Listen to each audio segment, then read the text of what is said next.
Hello students, तो आज का हमारा वीडियो जो है नीट के बच्चों के लिए है। हम क्या करेंगे, एक एक टॉपिक उठाएंगे, उसके 10-12 क्वेश्चन करवाएंगे और फिर उसी टॉपिक के पीवाईक्यू करवा दूंगा मैं नीट के, ताकि आपका वो टॉपिक बहुत अच्छे से हो जाएगा। आज का हमारा टॉपिक है यूनिट, है ना। तो बहुत ही बेसिक टॉपिक लिया है हमने शुरुआत में। पहला क्वेश्चन है बेटा अपना, which of the following is smallest unit, या फिर इनमें से सबसे स्मॉलेस्ट मेजरमेंट कौन सा है, ये कहना चाह रहा है दूसरे शब्दों में। तो उसके लिए आपको ये प्रीफिक्स का टेबल अच्छे से याद कर लेना है। ज़्यादा कुछ दिक्कत वाली बात नहीं है। इसमें इम्पोर्टेंटली आपका किलो है, मेगा है और माइनस में सेंटी, मिली, माइक्रो, नैनो, पिको और फेमटो। फेमटो को हम फर्मी बोलते हैं, ठीक है। इसके अंदर एक चीज़ बाकी रह गई है, वो एंगस्ट्रॉम है, क्योंकि ये डिस्टेंस का ही यूनिट होता है, इसलिए इसके अंदर प्रीफिक्स के अंदर नहीं लिया गया। तो 1 एंगस्ट्रॉम आपका 10⁻⁻10 मीटर होता है। आपको केमिस्ट्री में मिल जाएगा ये, है ना। तो एक एक ऑप्शन उठाते हैं। मिलीमीटर, तो बेटा 1 मिलीमीटर कितना होता है, मिली यहाँ देख लो बेटा कितना है, 10⁻³ यानी होगा 10⁻³ मीटर। एंगस्ट्रॉम में ऑलरेडी लिख ही चुका हूँ। फर्मी, ये फेमटो ही आपका फर्मी है, ये होगा 10⁻15 मीटर। और मीटर तो मीटर है ही सही। अगर आपसे सबसे बड़ा पूछा जाता तो 1 मीटर आंसर आ जाता आपका, मगर सबसे छोटा पूछा जाएगा। इसमें भी गलती करते हैं बच्चे, 10⁻³ मीटर लगा देते हैं, क्योंकि इसका पावर सबसे छोटा है तो शायद यही सबसे छोटा होगा। नहीं बेटा, 10⁻³ मीटर को मैं 1/10³ मीटर लिख सकता हूँ ना, और इसको मैं 1/1000 मीटर लिख सकता हूँ। यानी अगर इसको मैं नंबर में लिखूँगा तो 0.001 मीटर लिखना पड़ेगा। इसी प्रकार अगर मैं 10⁻15 को देखूँ तो मैं इसको 1/10⁻15 लिखूँगा, तो 0 पॉइंट के बाद 15 जीरो लगाना पड़ेगा, उसके बाद 1 आएगा। तो छोटा नंबर कौन सा हुआ, ये कि ये हुआ ना। तो 10⁻15 मीटर सबसे छोटा है, तो इसका आंसर कितना आ जाएगा, फर्मी। डन। सेकंड क्वेश्चन है, temperature can be expressed as a derived quantity in terms of any of the following. तो बेटा इसका आंसर क्या आ जाएगा आपका, नन ऑफ दिस। क्यों आएगा, एग्जाम्पल से समझते हैं। अगर मैं वेलोसिटी लेता हूँ तो वेलोसिटी हो जाएगा डिस्प्लेसमेंट डिवाइड बाई टाइम। अब डिस्प्लेसमेंट आपका फंडामेंटल क्वांटिटी है ना, टाइम भी आपका फंडामेंटल फिजिकल क्वांटिटी है। तो दो फंडामेंटल मिला के क्या बना रहे हैं, डिराइव्ड फिजिकल क्वांटिटी। नोट्स में पढ़ा होगा आपने। अगर मैं एक लेता हूँ एग्जांपल एक्सलेशन का, तो ये होता है v - u divide by T. v आपका वेलोसिटी है, यानी ये भी क्या हुआ, डिराइव्ड हुआ। टाइम आपका फंडामेंटल हुआ, तो ये क्या हो जाएगा आपका, डिराइव्ड। अगर मैं प्रेशर का एग्जांपल लेता हूँ, फोर्स डिवाइड बाई एरिया, तो ये आपका डिराइव्ड है, ये भी आपका डिराइव्ड है और ये भी आपका डिराइव्ड होने वाला है। तो ध्यान से देखो, दो फंडामेंटल मिलके डिराइव बनाएंगे, एक डिराइव और एक फंडामेंटल बनके डिराइव बनाएंगे, और दो डिराइव मिलके फिर से डिराइव बनाएंगे। यानी दो फंडामेंटल को हम कभी भी एक तीसरे फंडामेंटल फॉर्म में नहीं लिख सकते। दो फंडामेंटल से तीसरी फंडामेंटल फिजिकल क्वांटिटी नहीं बन सकती। तो यहाँ पर जो ए बी सी डी में है, सब फंडामेंटल क्वांटिटी दे रखी है। बात समझ में आएगी नहीं। तो इन फंडामेंटल क्वांटिटी की फॉर्म में हम कभी भी नेक्स्ट फंडामेंटल क्वांटिटी को नहीं लिख पाएंगे, तो इसलिए इसका आंसर हमने क्या लगा दिया, नन। ठीक है। अगला क्वेश्चन है अपना, which of the following system of unit is not based on unit of mass, length and time. तो बेटा आपके पास 3 सिस्टम होते हैं जो सिर्फ मास, लेंथ और टाइम पे डिपेंड करते हैं।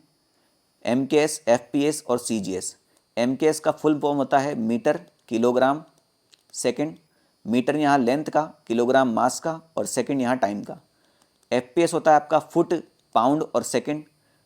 फुट यहाँ लेंथ का, पाउंड यहाँ मास का और सेकंड यहाँ टाइम का।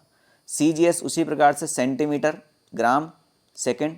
सेंटीमीटर लेंथ का, ग्राम आपका मास का और सेकंड आपका टाइम का। तो ये तो मास, लेंथ और टाइम के ऊपर डिपेंड कर रहे हैं, मगर ऐसा ही सिस्टम जो है वो मास, लेंथ और टाइम पर तो डिपेंड करता ही है। Electric current, temperature, amount of substance और इंटेंसिटी ऑफ लाइट, इन 7 पर डिपेंड करता है। और इन्हीं 7 को आप फंडामेंटल फिजिकल क्वांटिटी की फॉर्म में याद करते हैं। बात समझ में आ गई। तो ये तीनों तो सिर्फ मास, लेंथ, टाइम पे डिपेंड कर रहे हैं। ये आपका मास, लेंथ, टाइम के अलावा भी 4 और पे डिपेंड कर रहा है। तो ये आएगा आपका आंसर, ठीक है, क्योंकि यहाँ अलोन लिखा हुआ है। अगला क्वेश्चन है अपना, डेंसिटी ऑफ वुड इज 0.5 ग्राम पर centimetre cube in CGS system, the corresponding value in MKS system. तो बेटा अभी मैंने बताया CGS मतलब सेंटीमीटर, ग्राम, सेकेंड। तो आपका डेंसिटी दिया हुआ है 0.5 ग्राम पर सेंटीमीटर क्यूब, ठीक। तो MKS में कैसे लिखेंगे बेटा, तो MKS में ग्राम की जगह क्या आता था, किलोग्राम, अभी बताया मैंने आपको, ठीक है, और सेंटीमीटर की जगह क्या आता था, मीटर। डन। तो 0.5 तो आप एज इट इज़ लिखेंगे ही लिखेंगे। अब आपको ये पता होना चाहिए कि 1 ग्राम में कितने किलोग्राम होंगे।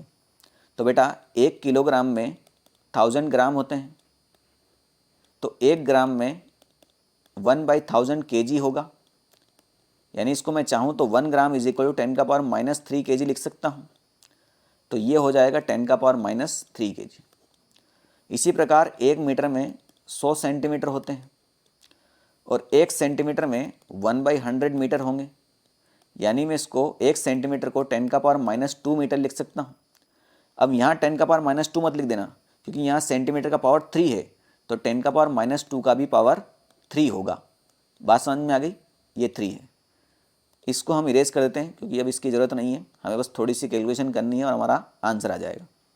तो 0.5 तो है ही सही, ये 10⁻³ होगा। 10⁻² का क्यूब 10⁻6 हो जाएगा। 0.5 10⁻3, 10�−6 नीचे से ऊपर आया तो 10⁻+6 होगा, और बेस सेम है तो पावर्स ऐड हो जाएगी। तो 0.5 इंटू 10⁻3, तो 0.5 पॉइंट हटाया तो नीचे 10 आ जाएगा, और 10⁻3 को हम लिख देंगे 1000। ये 1 0 से 1 0 खत्म हुआ, 5 इंटू 100 हो जाएगा आपका 500। तो ये कहाँ है, ऑप्शन नंबर ए में। ठीक है। अगला क्वेश्चन है बेटा, हमें लिस्ट मैच करनी है। इधर हमारी सारी डिस्टेंस है और इधर हमारी सारी डिस्टेंस के एसआई यूनिट है, मगर कौन सी डिस्टेंस किससे मेजर की जाती है ये आपको पता होना चाहिए, तभी आप इसका आंसर लगा पाएंगे। तो इसके लिए मैंने यहाँ पर एक फाइल अटैच कर दी है। न्यूक्लियर का जो साइज़ होता है बेटा वो फर्मी मेजर होता है, और वेवलेंथ जो है वो एंगस्ट्रॉम और नैनोमीटर में मेजर होती है। उसी प्रकार जो बड़ी डिस्टेंस होती है, स्टार और प्लैनेट के बीच की दूरी, वो आपकी लाइट ईयर में मेजर होती है। सन और अर्थ के बीच की सेंटर की दूरी को हम एस्ट्रोनॉमिकल यूनिट बोलते हैं, एस्ट्रोनॉमिकल यूनिट बोलते हैं। और पारसेक भी आपका एक डिस्टेंस का ही यूनिट होता है। ठीक है। तो ये आपको अच्छे से अपने नोट्स में लिख लेना है। इसके बाद हम इस क्वेश्चन के ऊपर जंप करते हैं। अब टेबल के क्वेश्चन कैसे लगाते हैं, जैसे मान के चलो आपने एक आंसर दे लिया तो उसके बाद डायरेक्ट आप टेबल पे जंप करेंगे। जैसे distance between earth and star, तो अभी भी मैंने दिखाया आपको कि अर्थ और स्टार के बीच की डिस्टेंस को हम लाइट ईयर में मेजर करते हैं। तो लाइट ईयर कहाँ है, थर्ड में, तो ए का क्या हो रहा है बेटा, अपना थर्ड आ रहा है। तो ए का थर्ड कहाँ पर है, सेकंड और फोर्थ में, यानी ऑप्शन नंबर 3 और ऑप्शन नंबर 1, इसको तो हमें अब देखना नहीं है। ठीक है। बी में आपका 2 और 4 है, सी में आपका 4 और 1 है, डी में आपका 1 और 2 है। ठीक है। तो बी भी आप चेक कर सकते हो, सी भी आप चेक कर सकते हो, जो आपको सूटेबल लग रहा हो। तो बेटा अभी मैंने बताया आपका size of nucleus. Size of nucleus क्या होता है आपका, फर्मी मीटर में, यानी सी का क्या आ जाएगा, अपना 4 आ जाएगा। सी का 4 कहाँ है, ऑप्शन नंबर सेकंड में है। तो ये सेकंड ही आपका करेक्ट आंसर आ गया। बात समझ में आ गई। बाकी आपको बी और डी चेक करना ही नहीं, जो आपको ईजी लग रहा है उसी को चेक करो आप, बाकी छोड़ दो, वो अपने आप आंसर में मैच हो जाएगा। ठीक है। चलते हैं भैया 6 क्वेश्चन की तरफ। 6 क्वेश्चन है, विच रिलेशन इज रॉन्ग। तो बेटा ये डायरेक्टली आपका याद रखने वाला है, इसको आपको याद ही करना पड़ेगा। सारे जो सीन यहाँ दिखाई दे रहे हैं आपको, ये एक न एक टाइम आपके सामने आ ही जाएंगे 11th और 12th पढ़ने के बाद। तो एक तो मैंने अभी बताया आपको, angstrom is equal to 10⁻10 metre, तो ये तो सही है ना। और 1 calorie is equal to 4.18 joule, ये भी आपको डायरेक्टली रट्टा मारना पड़ेगा, ये भी बिल्कुल करेक्ट है। ये जरूर आपने 10th क्लास में देखा होगा, मेगा का मतलब इसको कैपिटल एम को बोलते हैं मेगा, और ये होता है इलेक्ट्रॉन वोल्ट। तो बेटा मेगा का मतलब तो मैंने बताया था आपको 10⁻+6 शुरुआत के क्वेश्चन में। इलेक्ट्रॉन ई का वैल्यू होता है 1.6 इंटू 10⁻19। ठीक है। और ये इलेक्ट्रॉन वोल्ट ही जो है एनर्जी का भी ऐसा यूनिट होता है। ठीक है। तो 6 और -19 10⁻13 हो जाएगा। तो यहाँ 1.6 इंटू 10⁻13 जूल लिखा हुआ है, यानी ये भी सही है। और ये आपको 11 में मिल जाएगा, और ये आपको 9th क्लास में पढ़ा दिया होगा कि 1 newton is equal to 10⁻5 dyne होता है ना। 1 newton is equal to 10⁻5 dyne होता है, -5 नहीं होता है, यानी ये गलत है। मगर हमसे पूछा है कि कौन सा गलत है, तो ये आपका करेक्ट आंसर हो जाएगा। ठीक है। अगला क्वेश्चन है बेटा अपना, which of the following is not the unit of time. इनमें से कौन सा टाइम का यूनिट नहीं है। ठीक है। तो बेटा अभी बता दिया अपन ने, माइक्रो सेकेंड का मतलब क्या हुआ, 10⁻6 सेकेंड, यानी ये तो टाइम का एसेंट होगा। लीप ईयर, तो बेटा आपने 2 वर्ड सुने में, leap year, non leap year. जिस सन में 4 का भाग जाता है वो लीप ईयर होता है, जिस सन में 4 का भाग नहीं जाता वो नॉन लीप ईयर होता है। यानी ईयर तो किसका टाइम हुआ, किसका एसेंट हुआ है, टाइम का ही हुआ ना, यानी आपका सेकंड वाला भी टाइम का एसेंट है।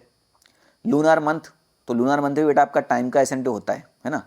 पैरालेक्टिक सेकंड आपका डिस्टेंस का एसेंट है ना। अर्थ के बाहर या प्लैनेट के बाहर जो आपके सेलेस्टियल ऑब्जेक्ट हैं उनकी बीच की दूरी निकालने के लिए हम पैरालेक्टिक सेकंड का यूज़ करते हैं। तो ये डिस्टेंस का एसेंट है, टाइम का एसेंट नहीं है, यानी यही हमारा आंसर होगा, क्योंकि हमसे पूछा है not the unit of time. ठीक है, नेक्स्ट क्वेश्चन की तरफ चलते हैं। The ratio of 1 micron to the 1 nanometre. तो बेटा आपने पहले क्वेश्चन में बताई थी बात, 1 माइक्रोमीटर, 1 माइक्रो क्या होता है, 10 का पावर -6, रेशियो का मतलब होता है डिवाइड, और नैनो का मतलब होता है 10 का पावर -9। तो ये 10 का पावर -9 ऊपर जब आएगा तो 10 का पावर +9 हो जाएगा, और बेस से में तो पावर ऐड हो जाती है, तो 10 का पावर 9 - 6 3 हो जाएगा। तो 10 का पावर 3 कहाँ लिखा हुआ है, ऑप्शन नंबर 1 में। बहुत ईजी क्वेश्चन था। अगले क्वेश्चन की तरफ चलते हैं। Parsec is the unit of distance. अभी मैंने आपको एक पूरा ये बताया था, यहाँ पर मैं बता देता हूँ फिर से। पारसेक, तो पारसेक आपका ये रहा लास्ट में, तो ये एक बड़ी डिस्टेंस का एसेंट है। ठीक है, पारसेक, लाइट ईयर और आपका एस्ट्रोनॉमिकल यूनिट, ये सारे डिस्टेंस के एसेंट हैं, तो इसको तो डायरेक्ट आप लगा सकते हैं। ठीक है, अगला क्वेश्चन है which of the following quantity is unitless. हाँ, ये बढ़िया क्वेश्चन है। अब इसके सब में ग्रेडियंट एक वर्ड यूज़ हुआ है। अब ग्रेडियंट क्या होता है, तो बेटा देखो, जब आप किसी चीज़ की रेट निकालते हो तो किसके रेस्पेक्ट में निकालते हो, टाइम के रेस्पेक्ट में। जैसे आपका वेलोसिटी क्या होता है, rate of change of displacement. Acceleration क्या होता है, rate of change of velocity. तो यहाँ रेट निकाली जाती है टाइम के रेस्पेक्ट में, मगर ग्रेडियंट क्या होता है बेटा, उसमें रेट निकाली जाती है डिस्प्लेसमेंट के रेस्पेक्ट में। ठीक है, तो जैसे वेलोसिटी ग्रेडियंट बोला है तो ये हो जाएगा वेलोसिटी डिवाइड बाई डिस्प्लेसमेंट। इसको मैं फिजिक्स में d v divide by d x लिखा जाता है ऐसे, इस प्रकार से। तो यूनिटलेस कौन सा होगा, तो वेलोसिटी क्या होता है बेटा, मीटर पर सेकेंड। ठीक है, और इस एक्स का क्या होगा, डिस्प्लेसमेंट है ना, तो मीटर ही होगा। तो ख़त्म हुआ, तो क्या बचा इसका, सेकेंड इनवर्स, यानी इसका यूनिट तो है, ये यूनिटलेस नहीं है। प्रेशर ग्रेडियंट, यानी प्रेशर डिवाइड बाई डिस्प्लेसमेंट, यानी इसका भी यूनिट होगा। डिस्प्लेसमेंट ग्रेडियंट, तो बेटा डिस्प्लेसमेंट का ऐसा यूनिट तो मीटर, और ग्रेडियंट का भी कितना हुआ, मीटर ही हुआ ना, डिवाइड में, तो मीटर से मीटर खत्म हो गया, यानी इसकी कोई यूनिट नहीं बची, यानी यही आपका यूनिटलेस होने वाला है। ठीक है, मैंने ऊपर ऊपर से बता दिया, कुछ ज़्यादा एक्सप्लेन नहीं किया है। बस आपको ये समझना है कि ग्रेडियंट अगर कहीं लिखा है तो उसका डिस्प्लेसमेंट के रेस्पेक्ट में रेट निकाला जाएगा। बात समझ में आ गई। क्वेश्चन है the ratio of dimensions of Planck constant and that of moment of inertia has the dimension of. ठीक है, तो आपको ratio of dimension formula of Planck constant to the moment of inertia बताना है, इनमें से किसके डायमेंशन फॉर्मूला के बराबर है। ठीक है, तो प्लैंक कांस्टेंट को हम डिनोट करते हैं एच से, और मोमेंट ऑफ इनर्शिया को हम डिनोट करते हैं आई से। आप इसको चाहो तो यूनिट के फॉर्मूले के हिसाब से भी कर सकते हो, कोई दिक्कत वाली बात नहीं है। ठीक है, तो प्लैंक कांस्टेंट का डायमेंशन फॉर्मूला हम निकालते हैं E is equal to h f से। E यहाँ एनर्जी है, H प्लैंक कांस्टेंट है, F फ्रीक्वेंसी है, तो H इज इक्वल टू हो जाएगा E डिवाइड बाई F। अब आपको फोर्स, एनर्जी, चार्ज, इनके डायमेंशन फॉर्मूला रटे होना चाहिए। तो एनर्जी का होता है बेटा आपका ml² टी का पावर -2, और फ्रीक्वेंसी का होता है टी का पावर -1। ठीक है, जब इसको हम सॉल्व करेंगे तो प्लैंक कांस्टेंट का डायमेंशन फॉर्मूला हो जाएगा ml² टी का पावर -1, जो ऊपर आएगा तो टी का पावर +1 हो जाएगा, और -2 + 1 कितना हो जाएगा, -1, तो ml² टी का पावर -1। तो प्लैंक कांस्टेंट का हो गया ml² टी का पावर -1। डन। और मोमेंट ऑफ इनर्शिया का बेसिक फॉर्मूला होता है I is equal to mr²। तो m यहाँ मास होता है, और r यहाँ परपेंडिकुलर डिस्टेंस होती है x से, तो ये हो जाएगा l²। m से m खत्म हुआ, l² से l² खत्म हुआ, तो डायमेंशन फॉर्मूला क्या आया, टी का पावर -1। ये किसका होता है बेटा, आपका फ्रीक्वेंसी का होता है। तो फ्रीक्वेंसी कहाँ है, ऑप्शन नंबर बी में है। ठीक है, तो यहाँ पर हमारे यूनिट बेस जितने भी क्वेश्चन थे नीट के, ये हमने कर दिए हैं। अब यूनिट बेस हम PYQ करवा देंगे नीट के, उसके बाद हम डायमेंशन, उसके बाद फिर एरर, इस प्रकार से एक एक टॉपिक उठाते हुए चलेंगे। ठीक है।